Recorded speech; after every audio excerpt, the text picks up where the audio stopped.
Assalamualaikum warahmatullahi wabarakatuh. Waalaikumsalam warahmatullahi wabarakatuh. Selamat sore sahabat NU Munthilan dimanapun Anda berada.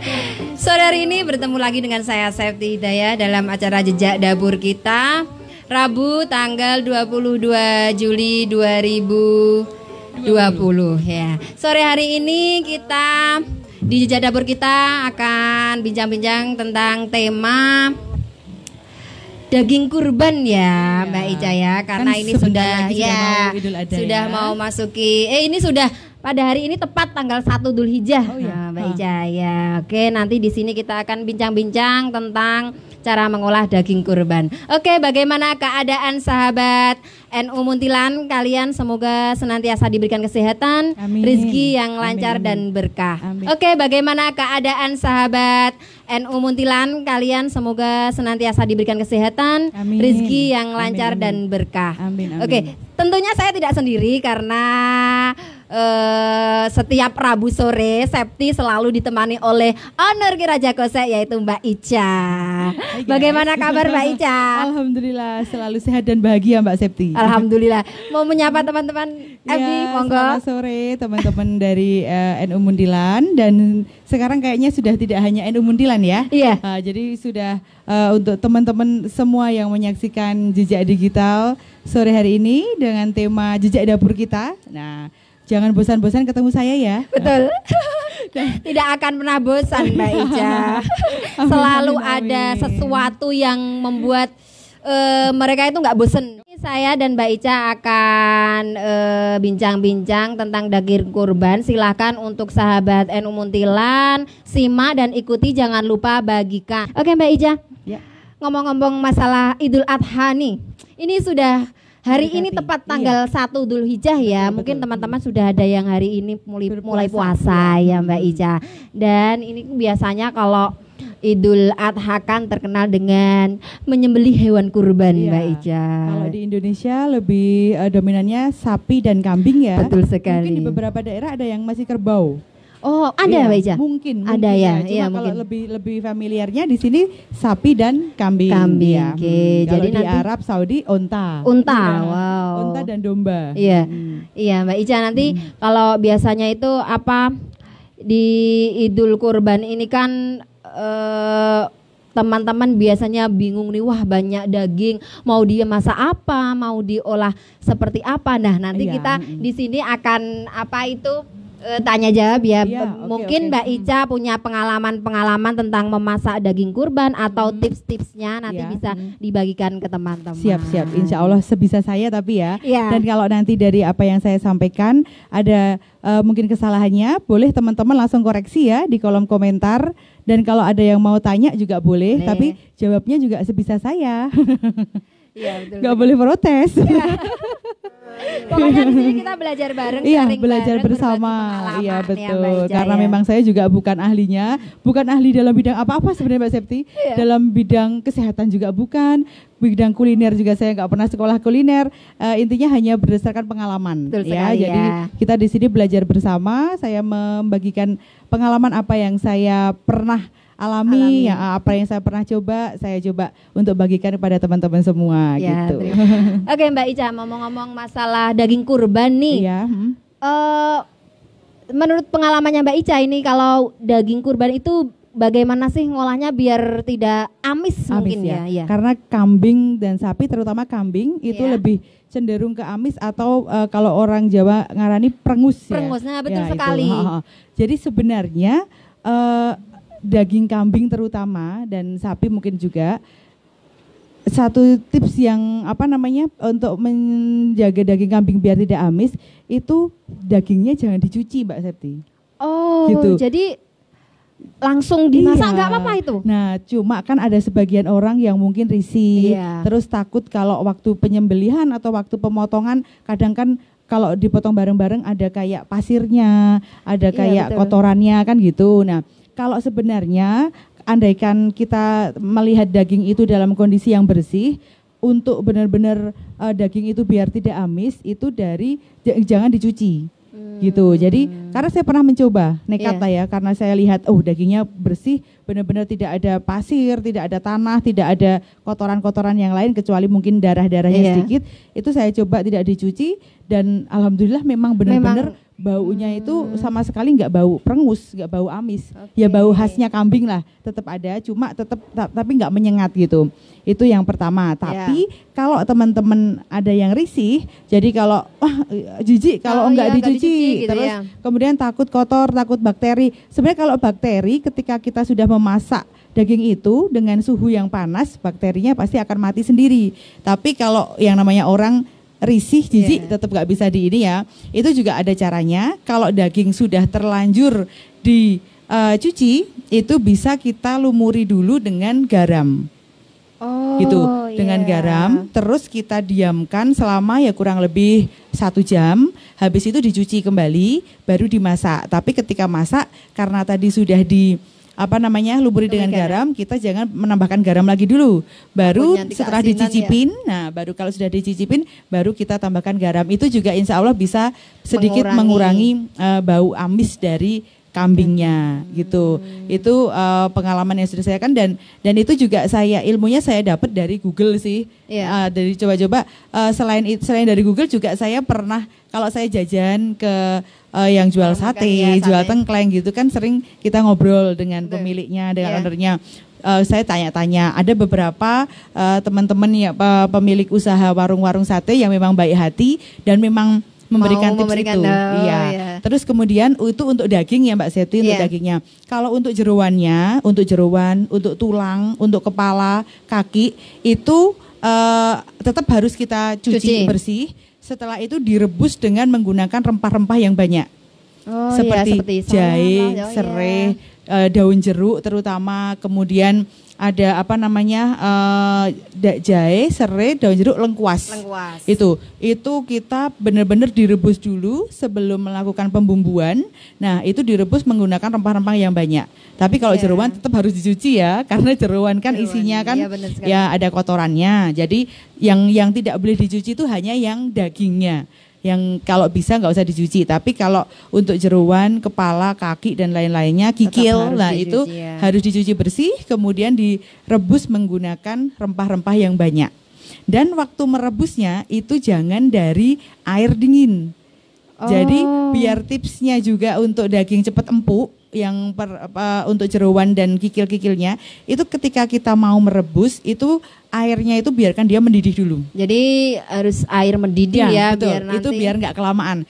Air mendidih, setelah air mendidih benar-benar mendidih, rempah-rempahnya tadi kita masukkan ke air yang mendidih, baru jeroan, kikil, tulang dan lain-lainnya masukkan, terus ditutup rapat. Nah, nah ditutup itu kalau mau hemat gas dan cepat empuk, kita menggunakan metode 15 15. Apa itu, Bu? Nah, jadi 15 menit awal direbus dalam keadaan air yang mendidih. Kemudian dimatikan kompornya. Oh, dimatiin dulu. Matiin dulu, tapi dalam keadaan tertutup. Panci yang tertutup. Terus kita diamkan 30 atau 45 menit atau 60 menit terserah. Nah, didiamkan, nanti setelah 30, 45 atau 60 menit atau mungkin semalaman, misalkan mau tidur kita rebus dulu 15 menit sampai air mendidih itu 15 menit, kemudian tutup, matikan, udah kita tidur. Besok pagi kita hidupkan kompor lagi selama 15 menit lagi, insya Allah sudah empuk. Gitu. Itu yang tadi tips untuk mengempukkan cepat itu tidak hanya berlaku untuk daging kambing, berlaku untuk semua jenis masakan yang memang keras. Bisa daging, bisa ayam merah itu tahu nggak? Ayam merah itu kan dia keras sekali ya. Itu juga bisa. Kemudian kacang-kacangan. Kacang senerek, kacang hijau. Itu kan kacang-kacangan biasanya kita merebuskan lama. Metodenya gitu aja. Misal mau sarapan pagi nih, malam mau tidur, rebus dulu 15 menit. Yang penting tertutup ya. Jadi sebenarnya itu adalah proses presto secara natural. Karena apa? Presto itu kan sebenarnya kalau kita beli panci presto, dia kan mengepres biar uapnya tidak keluar. Nah, sebenarnya ini, tapi kan panci presto tetap dia masih harus dinyalakan apinya. Jadi sebenarnya kita mencari uapnya yang banyak dulu dengan cara perebusan 15 menit awal. Nah setelah itu ditutup mau 30 menit atau 1 malam lebih bagus, kan dia kan termasak oleh uapnya dia sendiri. Oh gitu. Gitu. Itu Sebenarnya tidak berlaku hanya untuk kambing tapi bisa untuk makanan yang keras. Yang pasti irit gas. Irit, untuk ya. ibu-ibu yang gasnya kan sering susah nyari, kita irit gas tuh pakai itu. Betul. Ya, mohon tipsnya membuat sate yang sedap. Nah, boleh kalau, nih Bun langsung dijawab aja. Kalau untuk sate kambing itu setelah saya mencoba ke beberapa kuliner yang memang ramai, sate kambing yang ramai, itu sebenarnya untuk satenya sendiri itu malah nggak pakai bumbu apa-apa Mbak Septi. Oh, jadi cuma daging aja. Daging gitu. ditusuk, kemudian mungkin cuma dikasih lada dan garam. Jadi biar, karena apa, sebenarnya daging kambing sendiri itu sudah gurih. Kalau kita kasih bumbu macam-macam, khasnya rasa daging kambing itu nanti akan hilang. Ya. Iya. Nah itu untuk daging kambing ya. Lah kemudian biar yang bikin sedap itu di kecapnya. Gitu. Jadi pilih kecap yang pilih kecap. Pilih kecap gitu aja. Betul. Ya, Kalau di sini saya takutnya kalau sebut merek nanti nggak boleh ya Mas Gatot. Iya, nanti biar Jabri aja deh. Ya, karena kita tidak mau menjatuhkan merek-merek yang lain dan apa. Sekali. Intinya pilihlah kecap yang menurut lidah kita itu enak. Nah, mungkin kalau menurut saya kecap A ini enak, belum tentu menurut Mbak Septi kecapnya enak. Cuma tips saya untuk daging kambing kalau mau disate, bumbunya cukup kasih lada garam, ditusuk, kemudian langsung dibakar aja. Jadi nggak usah dikasih bumbu-bumbu yang aneh-aneh waktu dagingnya mentah, karena akan merusak cita rasa khasnya dari daging kambing. Daging kambing sendiri sudah gurih, apalagi kalau ada lemaknya, itu enak banget. Nah, jadi untuk bumbunya, kalau menurut saya sih yang cocok ya cuma bumbu kecap. Nah, bumbu kecap itu silahkan teman-teman mencari kecap apa yang memang teman-teman suka, memang seleranya masing-masing. Kemudian dikasih dengan, kalau suka pedas, diulekin dengan bawang putih sedikit mentah dan cabai rawit merah. Kalau saya sih itu. Cabai rawitnya merah diulek kalau atau kalau senang pedas banget diulek. Sama bawang putihnya. Bawang putihnya mentah, jangan dia masak apa-apa. Kemudian nanti jadi kayak bikin sambal bawang. Nah, tapi cuma cabai rawit merah, bawang putih sedikit aja, diulek di mangkok, di piring atau di cobek. Habis itu tinggal kasih kecap dan merica bubuk. Itu sudah insya Allah sudah enak. Simple karena daging kambing kalau kita terlalu banyak macam-macamnya malah nanti merusak rasa. Gitu. Berarti mungkin kalau aku buat nggak enak itu karena bumbunya apa-apa dimasukin kasih apa-apa. Kalau untuk kita yang nggak tahu mungkin kan, wah, yang penting bumbunya oke. Nah, yang penting kita ngasih bumbu banyak, apa-apa dimasukin biar enak, malah nantinya merusak. Itu khusus untuk sate ya. Tapi kalau untuk daging kambing untuk daging kambing dan dimasak sate bakar. Tapi kalau untuk sate goreng dan tengkleng, kemudian gulai, kemudian tongseng, itu memang kita membutuhkan rempah yang banyak. Karena si kambing akan tercampur dengan air. Kalau dia tidak dihantam dengan rempah yang banyak, dia akan amis. Gitu ya. Kalau memasak daging itu untuk penderita yang kan biasanya kan orang yang sakit kolesterol, darah tinggi itu kan takut mau makan daging Mbak Ica. Betul. Aduh, gimana pengen makan daging, takut kolesterol, takut ini. Nah, mungkin ada tipsnya Mbak Ica untuk masak biar bisa penderita itu tuh bisa makan tetap gitu loh. Bisa menikmati nikmatnya daging kambing dan sapi ya. Itu sangat-sangat insya Allah akan saya sangat berbagi tips-tipsnya karena saya sendiri penderita kolesterol Mbak Septi. Jadi waktu saya badannya dulu gemuk banget, oversize sampai 80 kiloan, itu saya pernah kolesterol di angka 300. Padahal harusnya normalnya berapa? Kalau nggak salah tuh 150-an lah. Wow, berarti gitu. Sudah rasanya Mbak Septi isinya tuh cuma kayak mau bikin surat wasiat aja. Saya tuh kalau lagi kolesterol tinggi, ya Allah, berat gitu ya badan. Enggak cuma berat, pusing, berat. Punggung sini tuh rasanya tuh kayak kita tuh dipijit tuh udah nggak kerasa. Kepala pusing, mata sakit. Menderita sekali ya Mbak Ica. Intinya tuh menderita banget untuk kolesterol. Nah, terus kan saya langsung konsultasi dengan banyak pihak ya, dengan dokter, dengan teman-teman yang sesama penderita kolesterol juga. Selain kolesterol itu yang paling bahaya itu dari gorengan tuh ternyata yang paling sehat.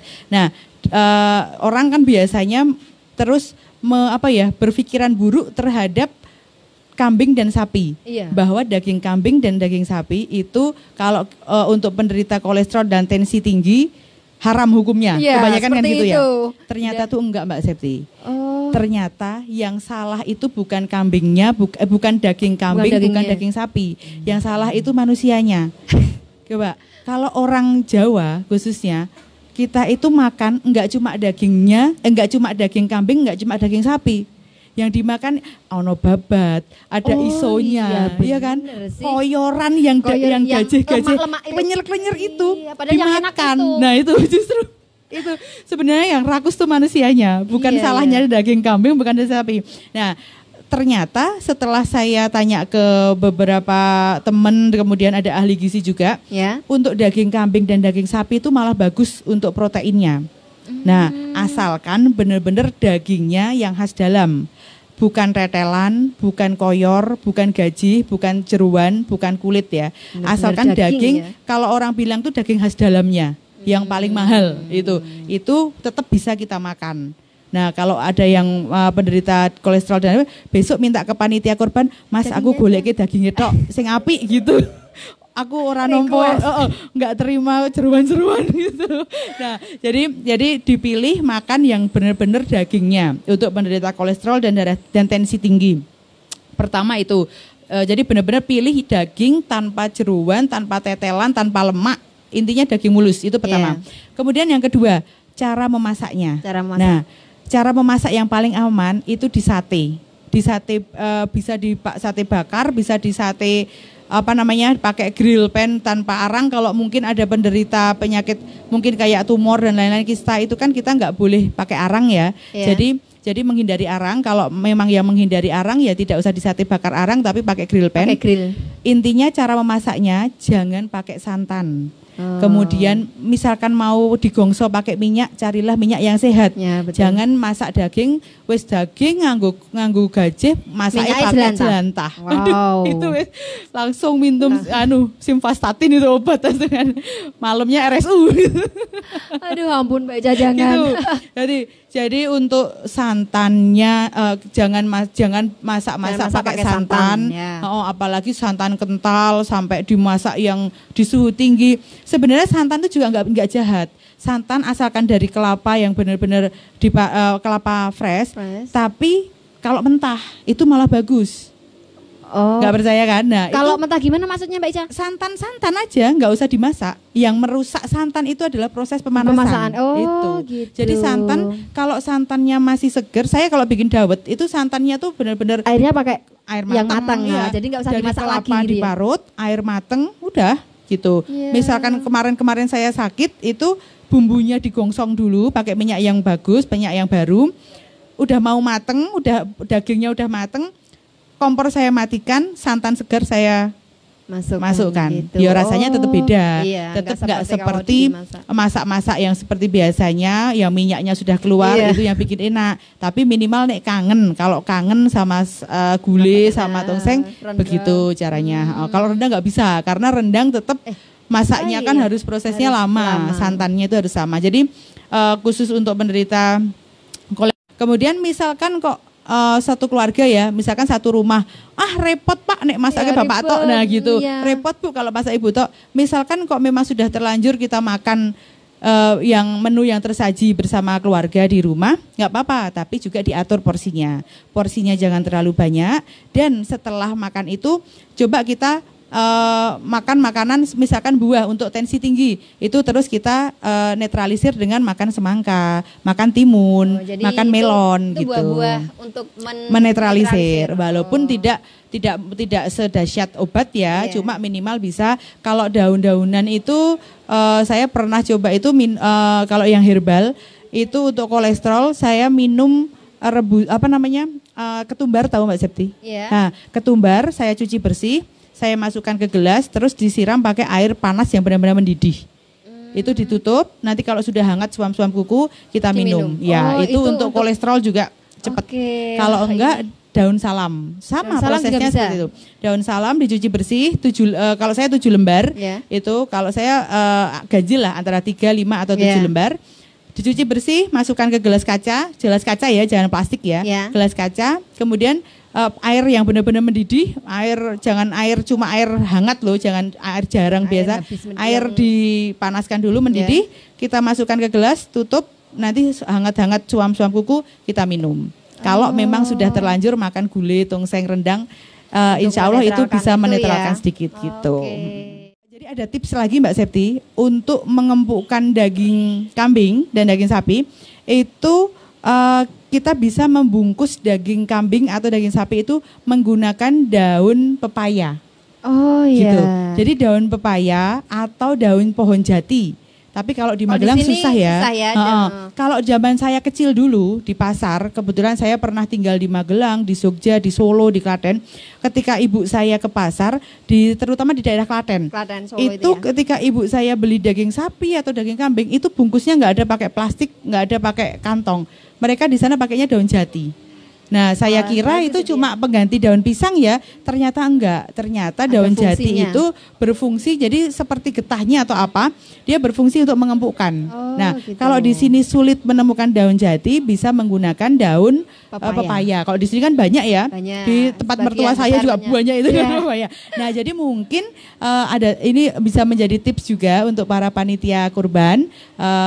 Kalau misalkan besok waktu penyembelihan daging untuk pembagian ke masyarakat itu mungkin bisa juga sebagai biar kita juga tidak terlalu banyak sampah plastik ya, karena kita juga sedang digalakkan untuk mengurangi sampah-sampah plastik, bisa diganti menggunakan daun pepaya. Nah, mirip juga itu Mbak Ica, tinggal cari-cari di kebun teman-teman saudara-saudara dekat. Kalau nggak ada daun pepaya ya mungkin daun pisang bolehlah, tapi daun pisang itu sifatnya hanya menggantikan plastik ya. Tapi kalau daun pepaya itu selain bisa menggantikan plastik, bisa juga untuk mengempukkan daging begitu. Jadi itu malah bagus ya. Atau mungkin kalau tetap masih harus pakai kantong plastik ya, di dalam kantong plastiknya dikasih daun pepaya. Kemudian juga untuk kebersihannya, tolong ini saran bagus sekali dari Mas Madin. Kebersihannya tolong benar-benar dijaga, biar kalau bisa itu kita masak ya itu tadi, untuk biar nggak bau perengus, nggak bau amis. Kalau dagingnya bersih kan bisa langsung dimasak. Gitu. Untuk misalkan ya, kita kan kadang di satu desa itu ada yang korbannya banyak, terus kadang apalagi untuk panitia biasanya itu kan dapat daging kurbannya itu berlebihan. Betul sekali itu. Gimana Mbak Ica? Jadi banyak sekali yang kalau kita masak hari itu juga sepertinya nggak habis. Tipsnya untuk penyimpanan, daging kurban. Nah, kita menyimpannya itu dibikin per porsi. Jadi misalkan kalau kita dapat satu kantong ya, kalau kita setelah dikumpulkan terus dapat kayak misalkan satu baskom gitu, itu dipilah-pilah dulu. Mana yang jeruan, mana yang mungkin dapat koyor, terus mungkin dapat tulang. Nah, terus dapat daging itu dipisahkan dulu. Yang memang bisa dicuci dulu. Yang kalau memang daging nggak mau dicuci, pisahkan. Setelah itu kalau misalkan di rumah punya box-box penyimpanan yang kecil-kecil, kalau enggak ya pakai kantong plastik. Nah, itu kita ambil proporsi yang sekiranya satu keluarga itu masak. Misalkan satu rumah, kali masak gitu betul. Ya. Misalkan satu rumah isinya 4 anggota keluarga. Wah, kayaknya ambil sekitar 500 gram atau satu kantong itu sudah cukup. Nah, kita dipilah-pilah, dibagi. Sekiranya itu satu porsi untuk satu kali masak. Setelah itu dimasukin ke kantong, baru kita masukin freezer. Jadi penyimpanan di freezernya itu jangan dalam bentuk satu baskom besar, satu kantong plastik besar, jangan. Karena akan menyulitkan kita kalau misalkan mau masak, kita harus mengencerkan daging yang satu kantong besar, itu butuh waktu 1 hari. Tapi kalau kita sudah istilah Jawanya itu dibagi-bagi di ponto-ponto. Nah, di ponto-ponto sekali porsi masak, itu insya Allah tinggal mau masak ambil buka misalkan mau gitu kan. Hari ini mau masak yang jeruan, satu pantong jeruan yang satu porsi diambil, tinggal sama kita nyiapin bumbu-bumbu itu direbus, sudah langsung cair gitu. Iya, benar sekali sih, ini benar-benar tips yang sangat bermanfaat sekali ya untuk insya Allah, yang mendapatkan daging banyak itu seperti itu sahabat-sahabat di pondok-pondok, sak jikuan sak masakan kayak gitu ya. Jadi lebih nanti di kulkasnya juga rapi, ditata rapi, kemudian juga ketika nanti kita mau masak itu kita sudah nggak usah terlalu lama dalam pencairan dagingnya. Kalau mau yang lebih praktis lagi ya, yang daging banyak itu tadi diponto-ponto bagi meneh ke orang lain. Lebih bermanfaat lagi, kita nggak jadi makan daging. Nanti jajan di Raja Kose aja. Betul. Efektifkah menyimpan daging kurban di kulkas? Kemudian apa saja yang perlu diperhatikan? Berapa lama batas waktu? Nah, baru saja kita bahas ya. Jadi kalau memang untuk posisi sekarang kita untuk penyimpanan ya memang harusnya di kulkas, karena daging itu ketika 1 hari aja tidak masuk kulkas, dia sudah akan pertama bau, kemudian lama-lama busuk. Jadi freezer. Jadi di kulkas ini ada yang bawah, ada yang freezer, harus di freezer kalau yang untuk daging ya. Yang dibekukan. Dan yang perlu diperhatikan pertama kebersihannya. Seperti yang saya barusan sampaikan, untuk dagingnya ketika kita dapat daging kurban itu kita pilah-pilah dulu, mana jeruan, mana tulang, mana daging, mana apa. Nah, yang kira-kira perlu dibersihkan itu kita cuci bersih dulu, seperti jeruan, terus kikil-kikil, congor, itu macam-macam itu kita bersihkan dulu. Setelah itu kita bagi-bagi dimasukkan di kemasan plastik, 1 porsi kita masak. Nah itu, setelah itu baru dimasukkan ke kulkas, dimasukkan ke freezer. Dan untuk daya tahannya, sebenarnya kalau menurut teman saya yang bekerja di supermarket, bagian daging itu ketika ada di suhu di freezer, benar-benar sudah beku, itu dia bisa bertahan sampai 1 tahun. Itu. Iya sih, saya sudah pernah mengalami kan? itu. Cuma tetap rasanya akan berbeda dengan daging segar. Kalau kita membutuhkan rasa khasnya daging yang enak, manis, segar gitu, ya tetap paling enak daging segar. Tapi untuk penyimpanan itu sebenarnya 1 tahun asalkan kulkasnya itu nggak rusak, kulkasnya normal, dagingnya benar-benar beku. Itu menurut rekan saya yang bekerja di supermarket bagian daging, itu dia bisa bertahan 1 tahun. Untuk mengempukkan lagi itu kan selain tadi caranya yang dimasak dengan cara saya tadi itu, bisa juga dengan cara direndam dengan parutan nanas. Dagingnya. Untuk daging kambing dan daging sapi, kalau mau cepat empuk, kita beli nanas sedikit. Kalau tidak nanas, buah pir. Buah pir juga bisa. Jadi kalau saya sih lebih senengnya ke buah pir, karena apa? Kalau nanas dia terlalu keras, sedikit kita kelamaan itu hancur dagingnya. Jadi malah nggak berasa dagingnya ya. Terus kalau keempuk. Nanas itu kan asamnya kan tinggi, dagingnya itu rasanya jadi agak hilang. Jadi benar-benar nggak amis malahan. Kalau mungkin bisa itu untuk Mbak tadi ya, siapa yang nggak doyan daging, mungkin karena baunya atau karena kerasnya, mungkin bisa coba beli daging sebelum dimasak direndam dengan nanas, tapi jangan lama-lama. Maksimal itu 2 menit aja, 1 menit atau 2 menit. Karena kalau kelamaan hancur dan rasa dagingnya hilang. Itu kalau enggak nanas bisa juga parutan buah pir. Kalau parutan buah pir itu gimana Mbak? Sama. Maksudnya diparut. Nanti dicampur-campurkan gitu. Betul. Dulu. Jadi sebelum dimasak daging mentah ya, bukan yang sudah direbus. Daging mentah itu setelah sebelum dibumbuin mau dimasak, kita pakai parutan nanas dan atau parutan pir itu di ini aja kayak di apa ya? Terus nanti diaduk-aduk gitu. Dibilas enggak itu? Dibilas. Jadi tetap dibilas dulu baru dimasak. Dan tapi intinya jangan lama-lama ya. Sebentar aja, 1 menit apa 2 menit. Kalau dagingnya banyak ya mungkin 2 menit. Kalau cuma sedikit udah dirempet-rempet bentar, cuci. Karena kalau lama hancur dan rasanya hilang. Nanti rasa malah, daging khas. Jadi nggak berasa daging ya. Iya, betul. Jadi silahkan tuh sahabat-sahabat, nih tadi tips-tipsnya sudah banyak sekali kita dapatkan ya. Semoga bermanfaat ya.